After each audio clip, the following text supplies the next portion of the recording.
Oh yeah!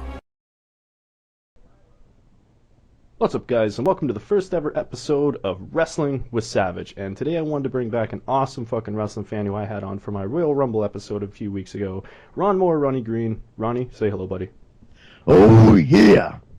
Savage Wrestling Reviews. That sounds awesome. Yeah, man, Wrestling with Savage, first ever episode. Excited to talk about this year's WrestleMania with you, but I also wanted to talk about, before we talk about that, our favorite WrestleMania and our favorite WrestleMania match. So first off, why don't you tell me what your favorite WrestleMania was in total?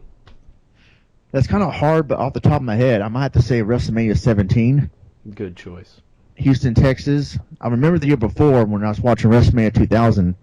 Me and my friends were watching it, and they advertised next year WrestleMania be in Houston at the Astrodome. I'm like, whoa! And we were all like, we gotta go! We were all hyped about it, and yeah, we're gonna go next year. And by the time WrestleMania season rolled around again, I was still the only one that remembered saying that. I said, guys, are we going to go to WrestleMania this year like we talked about last year? Oh, we forgot about that. Well, how could you forget about that? Oh, but it was hard to do because I live in Waco and Houston's 7 hours away. And so it was feasible, but still kind of hard to do. We just, me being a high school student at the time, we didn't have enough money to do all that. So, but I watched it live as it happened. And in my opinion, that was like the climax of the wrestling industry. The Monday Night Wars had ended, the WWF won, and I mean, it was just like storyline-wise, right before the invasion angle happened, it was great stuff. And WrestleMania 17 seemed like it was the pinnacle of the wrestling business. And that whole show was just freaking awesome. Undertaker beating Triple H. Stone Cold Steve Austin turning heel and joining up with McMahon. You know, the unthinkable happened, but I still thought it was pretty cool. Yep. And I mean, the TLC match with the Dudleys, Edge and Christian Hardys, and ended up being Rhino, Spike, and Lita as well. Yeah. And I mean, man, WrestleMania X7, I really couldn't think of anything bad about it. It was just a freaking awesome pay-per-view, and I like how they hyped up the whole Austin and Rock feud. And so, yeah, and it was just a great experience. The only thing I regret was not going to it live. Yeah. But I'll be doing that this year. Yeah. Since it would be in Dallas, which is a lot closer to me now. Well, I want to add to that, too. There was also that gimmick battle royal with all the old fucking legends that came back. And then they had Bobby Heenan and who went on audio with him? Mean Gene Okerlund. With Mean Gene Okerlund, yeah, that was hilarious. And Bobby Heenan, to this day, if he's not dead, I can't remember or not, is still one of the greatest mouths in the business. No, he's still alive. It's just he's still battling throat cancer, I think. And okay.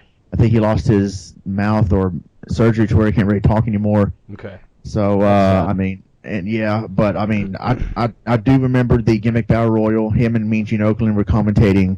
That was a big nostalgia blast right there. I mean, you had Michael P.S. Hayes, which, of course, they're in Texas. They got to have Michael P.S. Hayes come out. Yep. And what else? I mean, you had Sergeant Slaughter, Iron Sheik, who won. IRS, and I think they even had, like, Doink the Clown. They had a bunch of people. Nikolai Volkov, I think, even. Yeah, and, I mean, I was going to say, Iron Sheik won, but Sergeant Slaughter got the last laugh, whatever you want to call it, when he put the camel clutch on him. Yeah. And so I remember the Iron Sheik coming down the aisle, and he took so long coming down the aisle, and Bobby Heenan goes, by the time he gets to the ring, it'll be WrestleMania 30 or whatever he said. Yeah, that's hilarious. So what's your favorite WrestleMania match then? If WrestleMania 17 is your favorite WrestleMania, which match stands out over all 31 so far? Well, off the top of my head, even though WrestleMania 17 was probably my favorite WrestleMania, I might have to say the main event of WrestleMania 20. Chris Benoit winning the world title in his triple threat match against Triple H and Shawn Michaels. I just remember seeing that. And, oh, wait, oops, that never happened. We're not supposed to remember. Who's Crispin who? I'm sorry, Steven Richards won that one. No, but seriously, that day, actually, as we're recording this right now, 1 year ago, 2004, 12 years ago, to this day, March 14th, if I'm not mistaken, that happened, WrestleMania 20. Yep. Yeah, it was. And exactly. so, man, that was an awesome moment because we loved Eddie Guerrero, we loved Chris Benoit, and you got to see those two because Eddie Guerrero had his match earlier in the night against Kurt Angle, Yep. and he retained his belt. And then the closing moments of WrestleMania 20 was something we thought we'd never see. They're both embracing each other, hugging each other, confetti coming down, and they're raising their arms in the air with the world titles. And that was just a freaking awesome moment. Chris Benoit was long overdue for him. And, I mean, he was like one of the underdogs of the business. And even though he was a great worker, you know, back in those days, like in the Land of the Giants, it just seemed like Eddie Guerrero and Chris Benoit, the company didn't really want them to be the top guys, but yet they were, even if only for a short while. And that moment right there, including the WrestleMania 20 was 5 hours that year, I think. 5 hours. I think it was 4 at least, yeah. It was it's a big. I mean, WrestleMania every year is big, but that's the 20th one. Yep. And I remember the whole show overall was great, and that main event, the ending. I mean, you just knew, just like you knew Daniel Bryan was going to win at WrestleMania 30, you knew Benoit was going to win that night at WrestleMania 20, and it was just an awesome moment. I'm about to say because of that moment, and of course the match is great too, but because of that moment, that probably off the top of my head is my favorite WrestleMania match. That's awesome. And to throw in on that, Chris Benoit was only the second man in history to draw number 1 in the Royal Rumble and go the distance and win it, and that's why that year was such a huge deal. He did that. He accomplished that, which is a huge accomplishment because Shawn Michaels, back in 1995, was the only other man to do that. So it took them 9 years to trust someone to go from 1 to 30 and sell that spot, because there is a lot of laying down in that match for like a Royal Rumble in general. But when you watch that match back, Chris Benoit was in there the whole time. He had his moments where he was kicked his ass and he was laying down for a little bit, but he was very involved in that whole 60-minute match. And it was very good on him to earn his way to WrestleMania, to earn the title, because it was a huge deal to see him and Eddie at the very end. And it's tragic their stories later on, but I mean, that was a huge moment for wrestling fans, and it'll still stand the test of time, even though WWE doesn't want you to remember the murdering bastard Chris Benoit. I still think that his legacy should still stand aside from what he did that weekend. Yeah, I do too. Even though when I watch Chris Benoit now, I still can't help but to think how his life ended. Yep. But at the same time, it doesn't stop me from enjoying his matches. No, it's always going to be on the back burner because it is such a tragic story. But I try to watch it subjectively. And if I get to that point where it's like, okay, I can't even bother watching this right now because it's all I can think about, then I give it a break for a while, which is, you know, kind of what you have to do in those situations, because I'm not endorsing anything that he did. Right. But my favorite, to be honest with you, my favorite WrestleMania would have to be the first one I saw when I was a kid. And this is mainly nostalgia. It was WrestleMania 3. I was just a couple years old. I remember... I'm pretty sure it was on closed circuit television at the time, so like very few people got to see this stuff, or you'd have to go to a movie theater to see it. And I was really little, and it was so big to me, like them coming down this huge ramp on those trolley carts that look like little mini wrestling rings. Like, yeah, that was so cool to me as a kid. Like, oh, they're so big, because they were such bigger than life characters when I was a kid, right? Like Hulk Hogan was massive, you know, the Earthquake was Andre the Giant was massive. Like all these characters when I was a kid growing up were just larger than life superhero type wrestler, you know, superstars. So for my first WrestleMania, it stands out number one. One of the greatest matches, and I won't say this is my favorite match, but one of the greatest matches in WrestleMania history happened in WrestleMania 3, and you know what I'm talking about, Randy Savage versus Ricky Steamboat. Oh, yeah, definitely. Like, what was there, like 20 false finishes in this match? Like, it was phenomenal. There was so much... they had the crowd on the tip of their fingers. Like, they could just do whatever they wanted, instrument that crowd to boo or cheer whenever they wanted. They even had the... I think George the Animal Steel even, like, intervened at some point and took the weapon away from Savage, and it kind of screwed over his plan. Yeah, that was definitely a great match. Those two were such great workers. Macho Man being very meticulous in the ring, and Ricky Steamboat being such a great worker. I mean, those two together, they had a great feud also on top of that. And that match, that was definitely the match of the night. For sure. It totally put the Hogan-Andre match in its shadow. And here's one of the big WrestleMania moments. Like, this match didn't even finish with an elbow drop or a finishing move. It was like a small package. Right. And it was, like, unbelievable. Like, they'd fought so hard for it was like a 20-minute match, I think, with 20 false finishes, but they went at it the whole time. It was like, you didn't see it coming, and it was one of those, oh, he got him kind of moments, you know? Like, it was really awesome.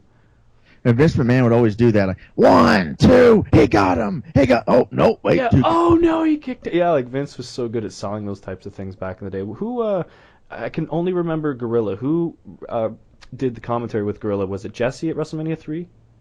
I think I see. That sounds about right because Bobby Heenan was managing Andre the Giant. Right. I think it was Jesse the Body Ventura and Gorilla Monsoon. Because I think Vince opened and was like, "Welcome to WrestleMania."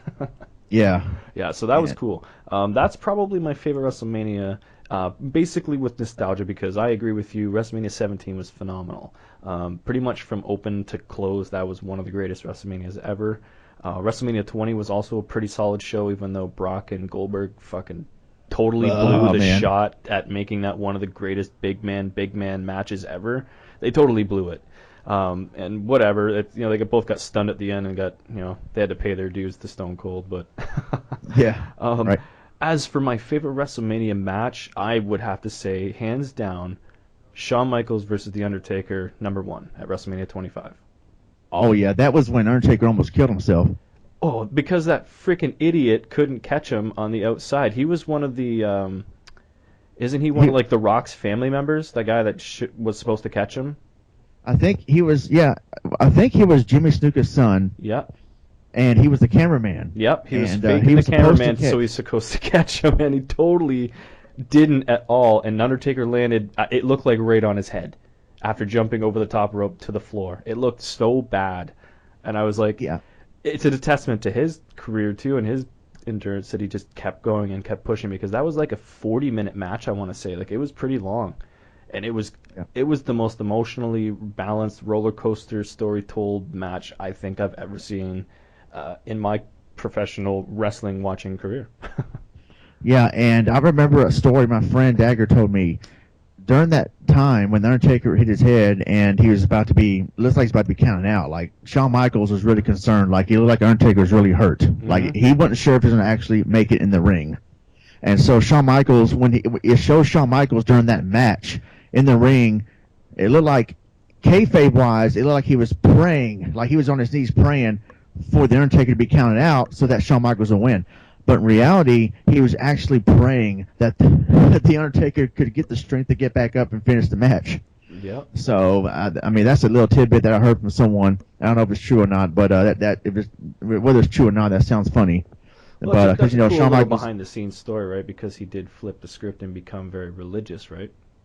Yeah, he did. And so I wouldn't be surprised if that was true, that part of the match. And I just remember seeing that, and oh man, like and there's a lot of people I've debated with all my life. Well, wrestling's fake. None of them ever really get hurt. It is scripted when they get hurt, and it's like you just can't make everybody understand the art of wrestling. Sometimes people really do get hurt, and it's not kayfabe. A lot of times they get hurt, and even if they're not off TV and not wrestling, it doesn't mean that they're not hurt. I've seen guys wrestle, especially back in like the ECW era. They were broken bones, they were hurt and concussed, and they were just still going out there and giving 110% because they either A, were doped up to the point where they didn't feel as bad, or B, they just had the passion and didn't want to, be the bitch of the group and be like, oh, I'm hurt and I can't work tonight. Like, they have this drive as wrestlers to work, whether they're hurt or not.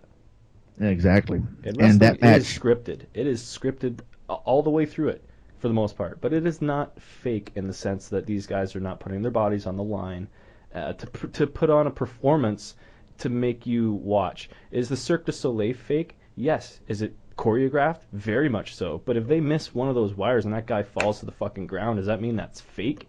Not at all. They're taking risks, right? Like, they're taking big risks to make you cheer or boo because you're paying for the right to do so. Yeah, and don't tell Dr. David Schultz that wrestling's fake. No, that was the first clip I'd ever seen that was a shoot interview, and I was like, holy shit, this guy really takes it seriously. And I understand why, because it's basically telling like a fireman that their job doesn't matter because they only matter when there's fires. You know what I mean? Like, it's kind of one of those things like, what? It's fake. Right. Take a slap to the face, kid. Tell me that's fake. You know how many guys back in, especially his era, were so stiff. They were punching each other, hitting each other, actually trying to like one-up each other in the ring. Oh yeah, and that was back then when kayfabe was alive and well. Yes. I mean, that was the Jim Cornette. That's why Jim Cornette, he's so old school today that he still believes kayfabe should be around, and I do too to a certain extent. But back then was a different era, and I mean, they really went out of their way to make people think it was all like 100% real, like nothing's scripted or anything. So especially back then, if you tell a wrestler their face it's fake, I mean, you're pretty much asking for it. Oh, you're definitely asking for a slap. I'm not saying that violence is the answer. I'm just saying that sometimes it's very insulting to people, and some people react differently. Some people cry, some people get mad, and some people will slap you in your face for disrespecting what they feel is very, close to their heart and very passionate about. Yeah, I wouldn't have slapped him. I would just simply said, well, why don't we step in the ring and I'll give you some basic training and see if you can know how to take bumps, and then you'll understand what we go through. Yeah. And all that stuff. I mean, and that's what I would have done. I wouldn't. I didn't really condone him slapping the guy, but I would have said, well, let's step in the ring and I'll show you a thing or two and see if it feels fake or not. Yeah, I totally agree with why he did it. I understand, but it's like one of those things. Like, you didn't really have to slap him. You could have done that in a bunch of different ways. But to be honest with you, it really got the point across, and a lot of the boys were like, yeah, man, you sold the fact that it's not fake, like, they kept kayfabe for, like, what, another fucking 20 years almost. Yeah. So it was kind of a good thing for the business, but it was a very, like, unnecessary thing. But we're getting a little off topic. Yeah. My next topic is, what do you think about this year's WrestleMania with so many injured big top players out of the game, like John Cena? I'm pretty sure Randy Orton's gone. We got Seth Rollins out. I'm pretty sure Cesaro's out. We're down to some like characters that I'm really happy they're getting pushes, like your Ambrose and your New Days are being a big spotlight lately. AJ Styles, Chris Jericho's back in the mix. Like, what is your thoughts on this year's WrestleMania lineup? Well, I'm not very satisfied with it, honestly. But to me personally, I don't care because it's going to be my first WrestleMania in attendance. So even if the card is awesome or subpar, it's still going to be a great experience for me. But as far as what I think of the card, I mean, considering all the injuries, I mean, they're doing the best they can. It's not entirely creative fault because, I mean, creative has to do the best of what they got right now. Like you said, the top guys are injured. John Cena, Seth Rollins, Randy Orton. I mean, so they got to think of something. And I remember a few weeks ago when I was sitting down at Whataburger waiting on my order, I get a notification from the WWE app, and it said Shane McMahon to face the Undertaker at WrestleMania. And I just sat there. I'm like, wait, what? No. And I was wondering. I was like, this is April Fool's joke? No, it's not April 1st. What is really going on here? And so but I was like, you know what? But at the same time, it is interesting. Wow, Shane McMahon is back for the first time in 6-7 years. And he could take crazy bumps. He got a huge pop when he returned too. When that music hit and it went, "Here Comes the Money," people went, holy shit, ballistic. They were so excited to see him back. Yeah, and what was funny about that was, yes, Shane McMahon's back. You're going to face the Undertaker at WrestleMania. Huh? Yep. So it's like kind of like mixed reaction there. And a lot of people, like my friend Dagger, he was actually thinking about selling his ticket because he was very disappointed in the lineup. And that Shane McMahon announcement almost broke the straw on the camel's back. But I have mixed feelings about it. I'm like, not the best choice. I would have went with Kevin Owens and Undertaker. But I mean, at the same time, Shane McMahon, I mean, even though it's been years, maybe he's still in shape, and maybe he's training hard right now to get prepared for that Hell in a Cell match, and he can take crazy bumps. Even if he's 70% the performer he was in 2009 or before that, I think it'd be a great match. Oh, yeah. And someone was predicting maybe the Main Street Posse would come out and interfere. I mean, who knows? Well, but it's piquing my curiosity. What are they going to do with this match, and how is the storyline going to unfold? So I have mixed feelings about that match. Now, the one I'm excited about the most right now is Dean Ambrose versus Brock Lesnar in the street fight. Yep, it's going to be a good fight, man. Especially, I'm pretty sure I just watched a clip where Mick Foley gave him a barbed wire baseball bat in a present. I was like, oh, shit. Yeah. Yeah, and so that's going to definitely be awesome. Not too excited about Triple H and Roman Reigns. No. Honestly, at Roadblock, I felt like maybe Ambrose should have won, and then it would have been like a fatal four-way, maybe like Ambrose the champion, Triple H, Roman Reigns, and Brock Lesnar. And because if you remember WrestleMania 2000, at first it was just supposed to be Yep. Triple H and The Big Show. And The Rock's like, if it's going to be that, then WrestleMania's going to absolutely suck. And then the storyline unfolded where it ended up being a Fatal 4-Way with The Rock and Mick Foley joining. So that would have been cool if they did that this year, but it looks like they're not going to do that. I don't really care about the main event. I don't have a problem with Roman Reigns winning the belt, but it's just, Triple H world champion again. And it might all be a part of the reason. It might all be in part of people being injured. So many people being injured, so they're kind of like throwing a monkey wrench out there. They got to think of something. And so, in all fairness to creative and Vince McMahon and Triple H, whoever's coming up with these storylines, they have to work with what they got because the top guys are injured. And it was supposed to be John Cena against Undertaker this year, and unfortunately, that's not going to happen. So, but with Roman Reigns and Triple H, I don't really care about that. And what other? So those three matches I just mentioned. What else is on the card? Chris Jericho versus somebody too. AJ Styles again? I think so. I can't remember now. They've changed everything so close to the event. Like, it's happening so fast. Yeah, and the thing is, it's like if it's going to be AJ and Jericho again, we've seen that 2 times already. Like, what else are they going to do differently? I would want to see a different type of match. If you're going to have those guys should be fighting in some sort of like ladder match for a title, but there is no title involved. So I'm really wondering, like, what the hell are they going to do? Because AJ Styles needs a big time match, or is he fighting like Kevin Owens? Like, I don't know what's happening here. Like, things are happening so fast. They can have the ladder match and put the Y2 AJ shirt at the top, and whoever wins gets a shirt. They already burned them all. Yeah. I did hear a rumor that it was supposed to be Kevin Owens and AJ Styles, which I think that'd be freaking awesome. Oh, yeah. Or it might be Sami Zayn and Kevin Owens now. I don't know. Yeah, because I heard something about them having a rivalry. So if they fight each other, I'd like to see AJ fight Chris Jericho, but I'd like to see a stipulation. I don't want to see because they've fought 3 or 4 times now. I don't want to see that same shit. But why turn on him to not have that storyline go anywhere? It's definitely leading up to a Mania match, I think. Exactly. And another match I'm looking forward to is the Triple Threat Divas Championship match. Charlotte, Becky Lynch, and Sasha Banks. That's going to tear the house down. Yeah, all 3 of them are pretty good. I don't like Charlotte having Nature Boy involved so much. I think he just needs to fucking go away. Like, him throwing his jacket down, getting red faced, like, it's so passe to me. It's just like, she needs to stand on her own, which she probably can do very well, because she's a very good athlete. But I really want to see Banks win this one for some reason. Yeah, and I love Ric Flair. I always will. But, yeah, I mean, at least he's not wrestling anymore. 2010, 2011, I see him wrestle in TNA. I'm like, this is sad. He's got to stop. First of all, he should have stopped in 2008 after the grand send-off. Yep. But no, he goes to TNA and wrestles, and he looks terrible. I'm like, and he's a shell of his former self. I said, Rick, I love you, but you got to stop. Yep. And I don't mind making appearances or being a manager, managing Charlotte or whatever, but, geez, don't wrestle no more.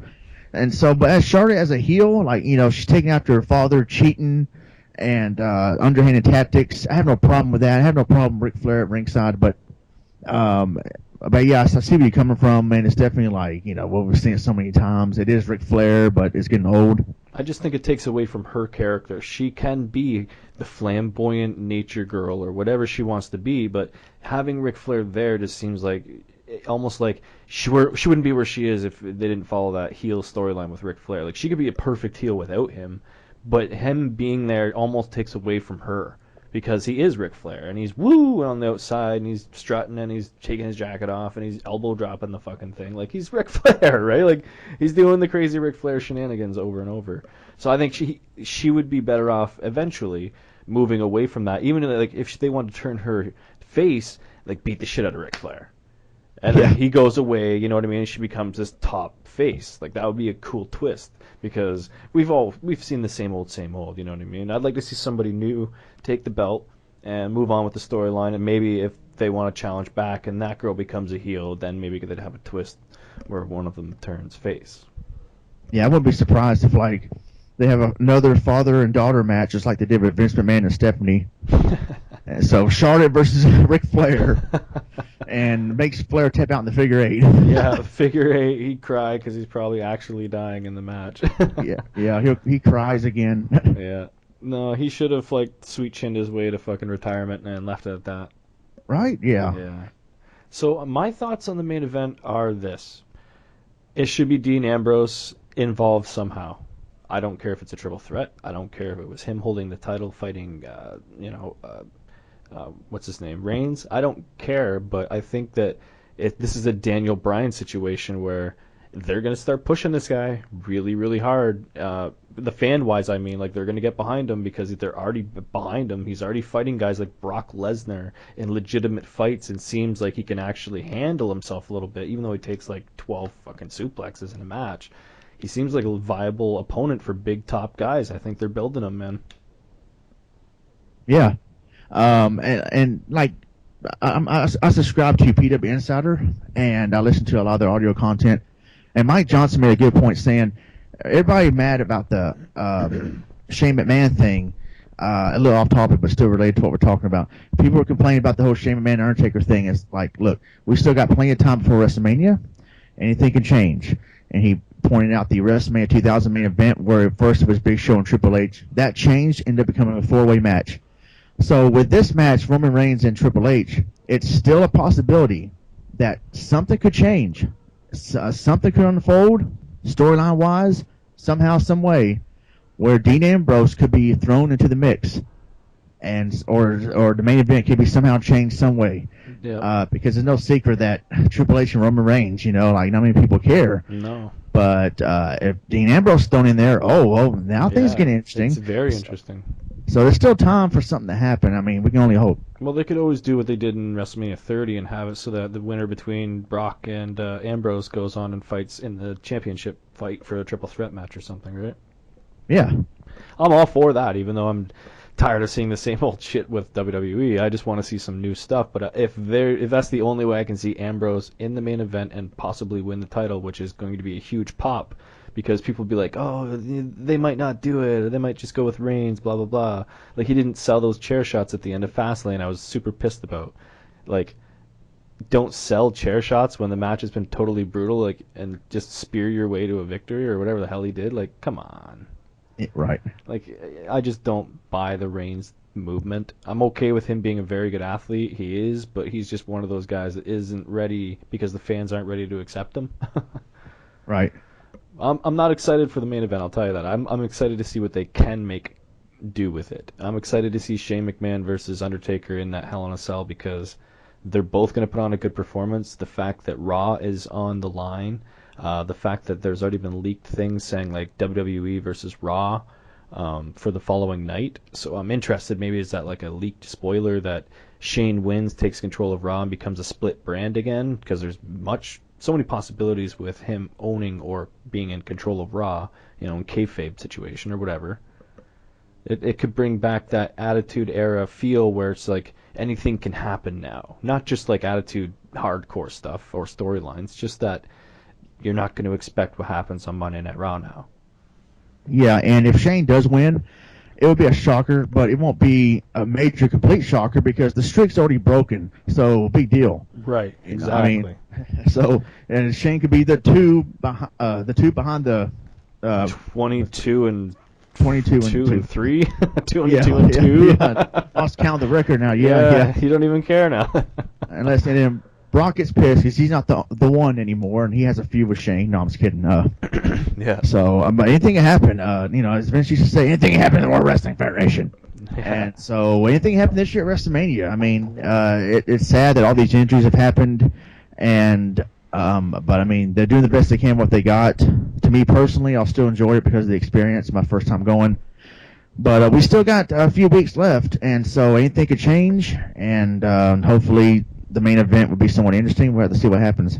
That's totally true. And on that note, we're going to cut her up and tell you right now that I'm totally looking forward to WrestleMania, even though there's going to be a weird little bit of matches going on that I'm not used to. But I'm totally okay with that. I'm really happy that you get to go and see it live. I'm really jealous because I haven't done that yet. It's on my bucket list of life things to do.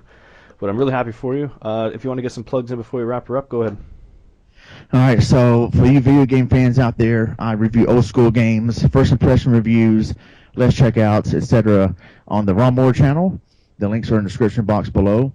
And I also have a collab channel called the SC2K, where we do multiple LPs and podcasts, and we mainly talk about video games, old school video games, and as far as podcasts, we've talked about wrestling, movies, music, video games, and all sorts of stuff. So check that out. Awesome, man. I'm really happy to have you back on. I'm glad to talk about WrestleMania because I've been itching to talk about it, especially with a wrestling nerd like you, because I don't have very many friends now that even watch it or care. They moved on and start watching UFC, and I don't really care for that stuff, so I'm actually happy to be able to talk about my wrestling nerdity because it's in there. I'm a fucking wrestling fan. I just don't watch it all the time anymore because I'm too busy, but I'm glad to have you on. Thanks for being on. And Wrestling with Savage was actually a pretty successful episode, I feel, so I'm pretty sure we'll be doing another one. Oh, yeah. Oh, yeah.